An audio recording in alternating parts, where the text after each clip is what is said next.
sebenarnya memang biar gimana pun nggak akan ada yang bisa memberikan jaminan tidak akan atau bebas 100% gitu, karena ya kenyataannya di Indonesia ini di mana-mana sudah ada gitu. Betul Ya, sekali. kalau justru ada yang memberikan jaminan sama Bapak Ibu, berarti itu bohong itu justru gitu. Tapi bagaimana kita bisa melindungi diri kita dari atau bisa memaksimalkan perlindungan kita dari resiko tersebut. Betul sekali. Mungkin Mbak Jini bisa membacakan mungkin dari apa pertanyaan-pertanyaan selanjutnya dari para Bapak Ibu yang sudah Oke. menulis. Ini dari Bapak Azam di Cianjur, Dok. Sore dokter, Dok. Anak saya hampir 6 bulan sudah memakai alat bantu dengar, cuma penggunaannya baru sebelah. Harus itu memakai 2 ABD. Tapi gimana tidak akan membahayakan keseimbangan telinganya, Dok? Jadi Bapak Azam ini anaknya mengalami gangguan pendengaran, tapi cuma baru pakai 1 alat, Dok. Nah, ini apakah berpengaruh dengan keseimbangan si anaknya, Dok? Jadi gini, tergantung dari gangguan pendengaran anak Bapak, kanan dua-duanya atau hanya satu. Biasanya kalau gangguan pendengaran akibat bawaan, jadi gangguan pendengaran dari lahir itu biasanya memang kanan kiri. Sehingga sebenarnya lebih baik menggunakan 2 ABD di kanan dan di kiri. Kenapa? Karena sebenarnya kalau misalnya untuk komunikasi mungkin cukup dengan 1 telinga, Pak. Tapi kalau misalnya untuk bersosialisasi, karena kalau sosialisasi itu tidak hanya komunikasi aja, tapi juga komunikasi dan tidak hanya komunikasi saja, tapi komunikasi dalam kondisi yang bising. Karena kalau kita bersosialisasi kan pasti ketemu atau berkumpulnya orang mungkin 4 orang, 5 orang. Nah, kalau misalnya berkumpul dalam kondisi yang ramai dengan bising yang besar, maka penggunaan ABD satu sisi itu agak menyulitkan. Sedangkan kalau pakai ABD 2 sisi itu lebih bisa lebih bisa mengatasi kondisi seperti itu. Tapi kalau pengaruh terhadap keseimbangan sebenarnya tidak ada, ya. Penggunaan alat bantu dengar terhadap keseimbangan nggak ada. Jadi bukan berarti kalau pakai cuma 11 terus jadi agak goyang gitu, enggak. Tapi lebih ke manfaat untuk fungsi pendengarannya akan lebih baik dan lebih optimal kalau menggunakan 2 alat bantu dengar di kanan dan kiri. Oke. Jadi meskipun seseorang tersebut mempunyai gangguan pendengaran 2 telinga ya, Dok ya. Jadi memang nggak berpengaruh sama keseimbangannya, Dok ya. Baik. Betul. Nah, ada pertanyaan lagi nih, Dok, dari sebentar.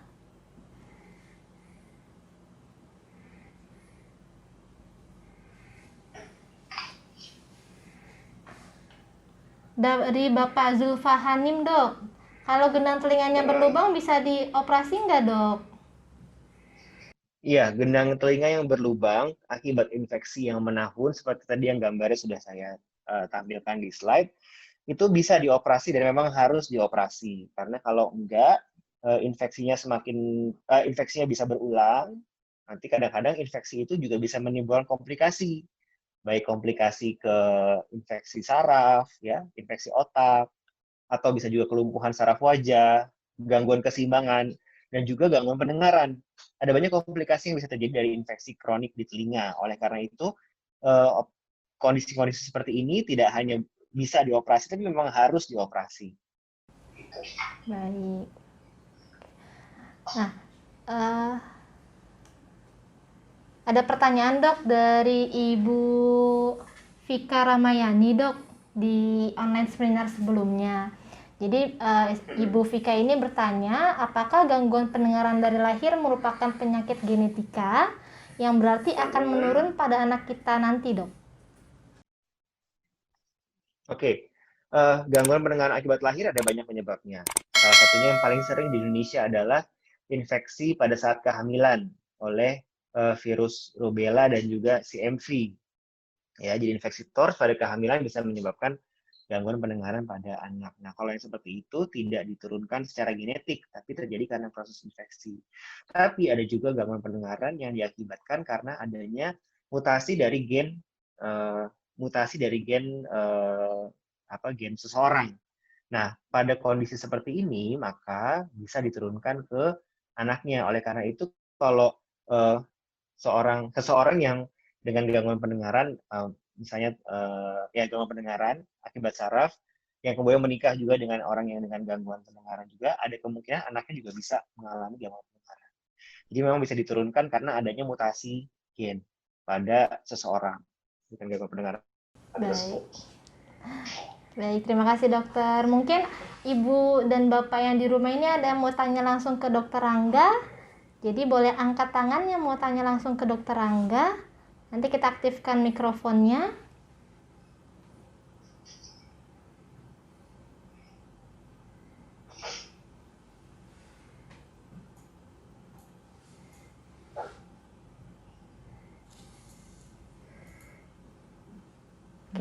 Nah, dok, mungkin belum ada yang angkat tangan ya, tapi ini ada yang tulis di kolom komentar, dok, dari Ibu Rena Rukmini dari Aceh. Pertanyaannya adalah, kalau gangguan telinga karena hal-hal gaib, apakah itu masih bisa disembuhkan? Ada salah satu warga saya, beliau pergi ke gunung, namun tersesat selama 1 minggu kurang lebih, baru bisa kembali ke rumah. Setelah kembali dari gunung, pendengarannya sudah mulai tidak berfungsi lagi, dok. Iya, mungkin dokter Rangga koneksinya lagi nggak stabil ya.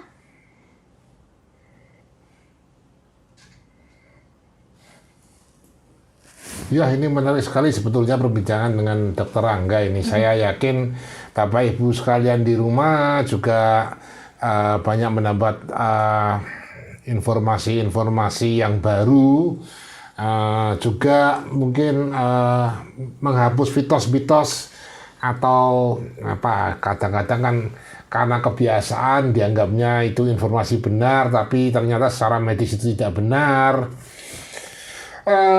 Sangat-sangat amat menarik, Bapak Ibu sekalian di rumah. Ini kita menampung banyak sekali pertanyaan. Kalau yang tadi mungkin belum sempat, nah ini Dokter Rangganya sudah muncul kembali. Ya, mohon maaf saya terputus tadi. Sorry. Tidak apa-apa. Pertanyaannya Mbak Dini yang tadi terakhir.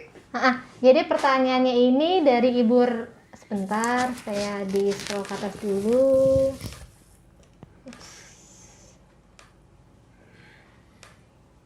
Dari Ibu Rena Rukmini, dok, di Aceh.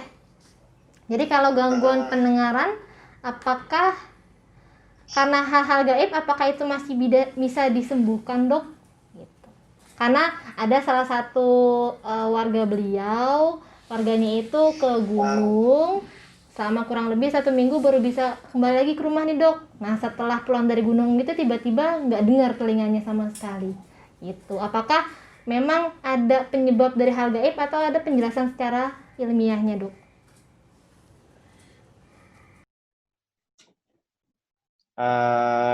Iya. Sebenarnya sih kalau hal yang non medis saya bukan lebih banyak, tapi perlu kita evaluasi dulu tadi penyebab gangguan pendengarannya dan juga jenis tipe gangguan pendengarannya. Jadi apakah bisa diobati atau tidak tergantung dari tipe tipe gangguan pendengarannya. Gitu. Karena kalau misalnya pasiennya baru naik gunung terus turun gunung, itu bisa jadi terjadi gangguan pendengaran akibat ketidakseimbangan tekanan pada telinga. Gitu, seperti kalau kita naik pesawat kadang-kadang juga bisa seperti ada keluhan gangguan pendengaran pada setelah turun. Nah, ini kalau misalnya habis naik gunung turun gunung, kalau misalnya ketinggian gunungnya itu cukup tinggi, juga bisa mengganggu kemampuan telinga untuk menyeimbangkan tekanan sehingga terjadilah keluhan gangguan pendengaran. Nah, kalau seperti ini tentunya bisa diobati. Tapi kalau misalnya kebetulan pasiennya mengalami gangguan saraf mendadak pada saat baru pulang dari gunung, ya itu sebenarnya juga bisa kita obati dengan syarat onset gejalanya masih baru, kayak gitu. Baik, iya. Karena kan memang, dok, beberapa masyarakat kita ya, dok, ya masih percaya dengan kebiasaan-kebiasaan lama gitu ya, dok ya. Jadi memang ada penjelasan medisnya ya, dok ya. Kalau memang turun dari gunung itu adalah tekanan, perbedaan tekanan ya, dok ya. Betul. Ada pertanyaan lagi, dok, dari Ibu Risti di Solo. Saya pernah mengorek telinga karena saking gatalnya dan saya menemukan warna merah, hampir seperti darah. Apakah hal tersebut berbahaya dan apakah saya perlu berkunjung ke dokter THT? Hmm, ya sebenarnya kalau misalnya pada saat kita mengorek telinga, terus pada saat kita tarik keluar dia ada kemerahan, bisa jadi memang itu darah karena sudah terjadi luka pada liang telinga. Sebaiknya sih memang diperiksakan, atau kalau misalnya saat ini nggak ada gejala apa-apa, nggak ada nyeri, nggak ada gangguan pendengaran, nggak ada keluar cairan, bisa jadi lukanya sebenarnya sudah sembuh sehingga tidak perlu berobat. Cuman yaitu jangan diulangi karena kalau semakin sering kita mengorek tentunya resiko untuk terjadi luka semakin besar dan artinya resiko untuk terjadi infeksi juga semakin besar. Ini kebetulan aja mungkin kalau ibu nggak ada gejala mungkin karena nggak ada infeksi gitu ya, lukanya sudah sembuh dengan baik. Nah itu nggak perlu ke dokter nggak apa-apa. Tapi kalau misalnya diulangi seperti itu lagi, nanti terjadi yang berikutnya bisa ada infeksi. Nah itu baru akan menyebabkan gejala. Baik. Dok, ada pertanyaan lagi dok dari Bu Fika Ramayani. Bagaimana cara mengatasi dinding lubang telinga yang sering kali gatal karena pemakaian alat bantu dengar dok? Ya, memang itu adalah suatu hal yang tidak bisa dihindarin karena tentunya kalau kita pakai alat bantu telinga, kita pakai alat bantu dengar itu ada ear mold-nya itu akan mengiritasi liang telinga kalau penggunaannya terus menerus. Nah, oleh karena itu kalau memang tipe tipe kulit liang telinganya yang sensitif, mungkin bisa dilakukan pelepasan alat bantu dengar secara berkala setiap beberapa jam. Selanjutnya kalau pada saat tidur juga tentunya kita nggak pakai pada saat kita sedang tidak perlu menggunakan, misalnya kita lagi sendiri di rumah nggak perlu ngomong-ngomong ya kita lepas juga. Jadi dengan mengistirahatkan sebenarnya itu bisa mencegah iritasi pada kulit liang telinga. Tapi juga bukan berarti kita tidak pakai alat bantu dengar karena kan kalau untuk orang-orang yang perlu ya memang wajib pakai untuk bisa berkomunikasi. Tapi memang ya selain itu juga mungkin ear mold-nya yang harus dimodifikasi karena um, mungkin aja fitting ear mold-nya nggak pas sehingga kulitnya menjadi iritasi dan gatal. Nah, jadi perlu dicek juga apakah ear mold-nya sudah tepat, dan kalaupun sudah tepat, ada sebaiknya diistirahatkan secara berkala penggunaan alat bantu dengar. Oke. Ada lagi dok pertanyaan dari di sini nggak ada namanya dok ya, tapi nama akunnya itu Galaxy J8 dok. Pertanyaannya adalah, dok, telinga saya kan sakit. Saya ke puskesmas, dikasih obat tetes generik. Lalu setelah saya teteskan, malah pusing 7 keliling, dok. Oke, itu keluhan tersebut akibat kecurigaan saya berarti ada lubang di dalam gendang telinga ibu atau bapak yang memberikan pertanyaan. Jadi ada lubang di gendang telinga sehingga pada saat kita meneteskan obat ke dalam telinga, obat tersebut masuk ke telinga tengah tadi yang kita sudah bahas di awal. Rongga di belakang gendang telinga itu kan dia ada saraf keseimbangannya juga. Nah, jadi pada saat obat tersebut masuk ke dalam, kebetulan obat yang diberikan adalah obat yang tidak atau bisa memicu gangguan keseimbangan. Nah, karena kondisinya gendang telinganya berlubang, sehingga obat tersebut bisa masuk sampai ke bagian dalam, gitu. Nah, memang itu sebaiknya penggunaan obat tersebut dihentikan, ya, dan kemudian harus dikonsulkan lagi, gitu. Karena berarti mungkin obatnya perlu diganti. Jadi kalau seperti itu kita ganti obatnya, dok. Iya, tapi tentunya harus berkonsultasi terlebih dahulu. Baik. Ya, tapi obat yang tersebut harus dihentikan karena itu obatnya bisa merusak saraf, baik keseimbangan maupun pendengaran. Baik, dokter. Ada lagi pertanyaan dok dari Ibu Meida di Solo. Pertanyaannya adalah, saya pernah baca artikel dok, katanya mengunyah adalah salah satu cara untuk mengeluarkan kotoran telinga dan mengurangi rasa gatal telinga dok. Apakah betul dok? Ya, itu betul. Jadi kita dengan kita mengunyah, sebenarnya sendi rahang kita itu kan posisinya sangat dekat dengan liang telinga. Jadi kalau misalnya kita mengunyah, maka sendi rahang kita akan menekan liang telinga sehingga kotoran itu bisa lebih mudah untuk keluar. Nah, itulah kenapa kalau pada anak-anak yang belum makan makanan padat, biasanya kotorannya lebih banyak terkumpul di dalam, karena itu harus dibersihkan ke dokter. Nah, untuk orang-orang anak yang lebih besar atau orang dewasa yang biasanya sudah nggak ada masalah apa-apa, kotoran itu akan bisa kedorong sendiri keluar karena kita yang ngunyah, gitu kan?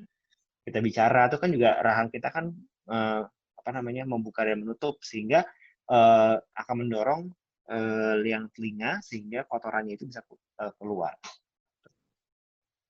Kalau untuk mengurangi rasa gatal sih sebenarnya enggak ya, tapi kalau telinga kita tadi kan saya bilang gatal itu adalah suatu hal yang normal di dalam kulit, sehingga bukan sesuatu yang harus dikhawatirkan. Kecuali kalau gatalnya terus-menerus dan juga intensitas gatalnya itu sampai kita udah kucek-kucek tapi nggak bisa hilang juga. Nah itu baru harus hati-hati ada suatu infeksi jamur misalnya. Pertanyaan selanjutnya dok, ini pertanyaan dari saya dok ya. Jadi pertanyaan langsung dari saya. Dok, saya pernah ketemu dok, jadi ada seseorang, dia mengalami tuli mendadak dok. Dia bangun tidur terus tiba-tiba dia nggak mendengar apapun. Sebenarnya kalau kita mengalami hal tersebut yang harus kita lakukan apa ya dok ya pertama kali? Kalau tuli mendadak, sudah tegak diagnosis tuli mendadak, harus segera berobat ke dokter karena itu adalah suatu kegawat daruratan di bidang THT. Seperti yang tadi saya bilang, biasanya tuli mendadak atau sudden deafness itu diakibatkan karena gangguan asupan oksigen ke rumah siput atau ke saraf pendengaran, yang sehingga terjadilah si tuli mendadak tersebut. Nah, karena saraf itu irreversible atau tidak bisa kembali normal gitu ya, kita harus segera berobat karena itu pengobatannya berkejar-kejar dengan waktu.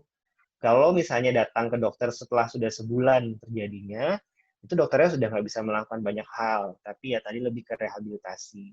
Tapi kalau misalnya dia datang kurang dari 1 bulan, itu masih banyak terapi yang kita bisa lakukan, baik dengan terapi minum obat gitu ya, per oral, atau juga bisa suntik, ya suntiknya juga bisa dari pembuluh darah, atau bisa suntik langsung di telinga, gitu ya, atau juga bisa dengan terapi hiperbarik oksigen. Nah itu kalau misalnya masih sebelum 1 bulan, kita masih banyak usaha yang kita bisa lakukan untuk mengembalikan fungsi sarafnya. Tapi kalau udah lebih dari 1 bulan, sarafnya sudah keburu kekurangan oksigen jangka panjang gitu ya, sehingga tidak bisa hidup kembali sarafnya. Berarti memang idealnya adalah kalau kita ngerasa seperti itu sebelum 1 bulan atau pada saat itu juga harus ke dokter ya dok ya? Ya, semakin cepat kita obatin, semakin baik prognosis untuk kembali normal gitu. Jadi ada banyak faktor-faktor yang mempengaruhi kesembuhan pada tuli mendadak. Salah satunya adalah onset. Jadi kalau kita makin cepat tentunya makin baik. Tentunya terus juga kalau usia pasiennya makin muda juga kemungkinan untuk kembali lebih bagus. Baik. Dokter, ini ada pertanyaan terakhir nih dok sebelum kita tutup nih dok. Dari Ibu Dewi Idamna. Ya. Pertanyaannya adalah gangguan pendengaran dari gunung biasanya kan akibat perubahan tekanan atmosfer yang berbeda dari daerah pegunungan dan dataran rendah. Biasanya jika tidak diterapi dapat menjadi otitis media efusi sehingga jika pada perjalanan ke tempat ketinggian disarankan untuk mengunyah, berbicara ataupun meniup telinga sambil bernafas. Nah, berapa lama hal tersebut harus dilakukan dok? Ya, jadi tadi mengunyah, falsafah manuver seperti meniup itu ya, atau berbicara atau menelan, nah itu harus dilakukan sebenarnya pada saat kita naik atau pada saat kita dan juga pada saat kita turun dari gunung gitu. Setelah kita udah sampai ke dataran rendah atau udah kembali ke rumah ya nggak perlu dilanjutkan lagi. Gitu. Tapi yang penting pas kita sedang dalam proses perubahan tekanan itu kita melakukan manuver-manuver tersebut. Nah, kalau misalnya setelah sampai ke rumah kok nggak hilang nih, tetap seperti itu, tetap rasa tertutup, tetap kurang mendengar. Nah, itu artinya ada tekanan yang terperangkap di dalam gendang telinga, di dalam ruang telinga tengah, atau kadang juga tadi sudah terjadi cairan misalnya seperti yang tadi. Oke. Dokter, ini terima kasih banyak nih dok ya, udah ngejawab pertanyaan-pertanyaan kita. Terima kasih atas waktunya. Nah, sebenarnya masih banyak nih dok pertanyaan-pertanyaannya masih belum kejawab nih dok. Cuman karena waktunya nih mohon maaf Bapak dan Ibu terbatas ya. Kurang lebih udah 1,5 jam kita bersama ini. Ya, kita harus mengakhiri kebersamaan kita hari ini. Oke, kita berterima kasih banget nih sama Dokter Angga sebagai pembicara hari ini dok. Terima kasih dokter. Terima kasih infonya dokter, banyak sekali info-info yang buat kita yang sangat bermanfaat. Sehingga kita bisa tahu dan bisa menjaga diri untuk menjaga kesehatan telinga dan kesehatan pendengaran kita tentunya. Baik. Ini ada pesan sponsor ya Mbak Dini ya? Ada Seperti- pesan sponsor ini Mbak Ya, Dini. selain kepada Dokter Angga, kami juga berterima kasih terhadap kepada Bapak dan Ibu sekalian yang mengikuti online seminar pada hari ini. Ya, jangan lupa untuk follow akun Facebook kita, Instagram, dan YouTube kita, karena akan ada info-info menarik lainnya. Dan juga jangan lupa nih follow Instagramnya Dokter Angga ya Dok ya. Di mana Dok? Gimana? Sorry, apa? Jadi jangan lupa juga untuk follow Instagramnya Dokter Angga ya Dok, di Oh iya, boleh. @rrsaleh ya Dok ya. RR Saleh. Iya, itu untuk Instagramnya Dokter Angga ya. Pada saat nanti tanggal 1 Agustus kami akan ada giveaway kemerdekaan. Jadi Bapak dan Ibu jangan sampai ketinggalan untuk pantau terus sosial media kami. Ya, untuk detailnya nanti pada tanggal 1 Agustus akan muncul di sosial media kami. Dan bagi yang ingin melihat tayangan ulang dari seminar online kali ini akan ada di channel YouTube kami. Jadi nantikan saja. Gitu. Atau Pak Iben ada pesan tambahan? Enggak, saya terima kasih aja buat kebersamaan siang ini. Kita mendapat banyak sekali informasi yang bermakna dan menarik sekali untuk pengetahuan kita, sehingga kita bisa lebih menjaga dan menghargai kesehatan pendengaran dan telinga kita. Terima kasih buat semuanya yang telah bergabung. Terima kasih buat Dokter Angga. Demikian yang bisa kami sampaikan hari ini. Semoga apa yang kami sampaikan hari ini bermanfaat untuk kita semua. Kurang lebihnya mohon maaf. Sampai jumpa dengan online seminar selanjutnya. Wassalamualaikum warahmatullahi wabarakatuh. Waalaikumsalam warahmatullahi wabarakatuh. Terima kasih semuanya. Terima kasih.